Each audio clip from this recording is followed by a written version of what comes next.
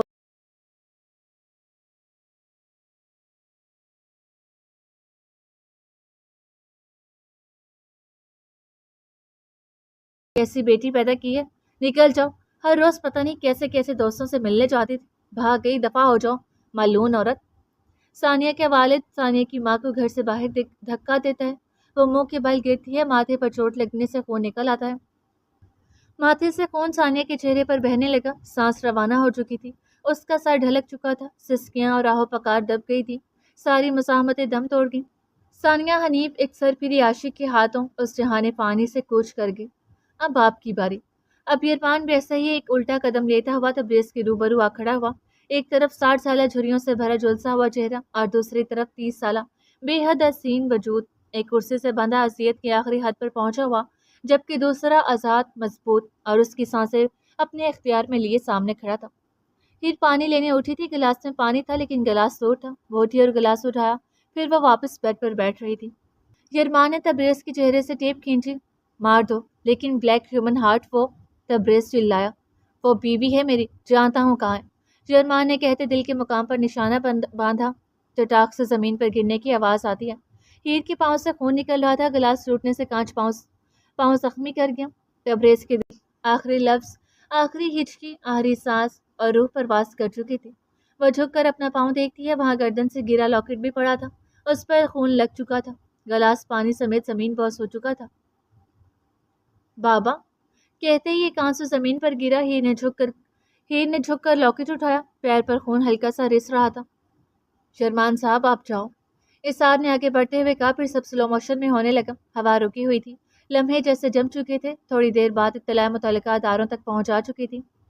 2 police mobiles اور 2 ambulance siren بجاتی ہوئیں بلا توقف عمارت کے سامنے آ رکی۔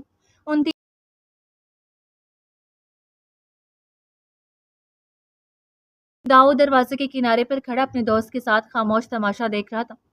ہم نے بہت دیر کر دی پہنچنے میں، ساتھ والا لڑکا آہستہ سے کہتا ہے۔ وہاں پولیس اہلکار مقامی زبان میں سرگوشیاں کرتے اور ویڈیوز بناتے لوگوں کو باہر نکال لیتے۔ خوف زدہ سے لوگوں نے ماحول مزید خوفناک بنا دیا۔ ڈو ناٹ کراس کی ضد کالے حرفوں والی پٹی چاروں طرف باندھی گئی تھی۔ کمرے کا داخلی حصہ اب صرف شواہد اور سناٹے کے نام تھا۔ اسٹریچر اندر لائے جا چکے تھے، ہسپتال کی یونیفارم پہنے عملہ خون آلود جسموں کو ہلکے ہاتھوں سے سفید چادروں میں لپیٹ رہا تھا۔ فرش پر لاشوں کے گرد سفید چاک کے نشان بنائے جا چکے تھے۔ فورینسک ایکسپرٹس گھٹنوں کے بل زمین پر جھک کر خون کے دھبوں سے سیمپل محفوظ کر رہے تھے۔ ہر حرکت بے حد سست مگر بے حد ماہر تھی۔ اس بچے کو نرس نے خاموشی سے سردخانے میں رکھا، چوڑی لوہے کی دراز بند کی اور اگلے لمحے وہ چٹخنی لگا کر جا رہا تھا۔ کیسی گھٹا ٹوپ رات تھی جس نے اتنا ظلم کیا تھا۔ راتیں کالی ہونے کے ساتھ ساتھ لوگ بھی سیاہ کر دیتی ہیں۔ صبح کی روشنی میں کس نے دیکھا؟ کوئی خون، کوئی تڑپ، کسی نائٹ کلب کا ڈانس، کوئی ساحل سمندر کی سیر، سب چھپ گیا تھا۔ رات نے سالم انسانوں سمیت رازوں کو نگل لیا تھا، اس لیے کہ راز صرف نبھائے جاتے ہیں، بتائے نہیں جاتے۔ جاری ہے۔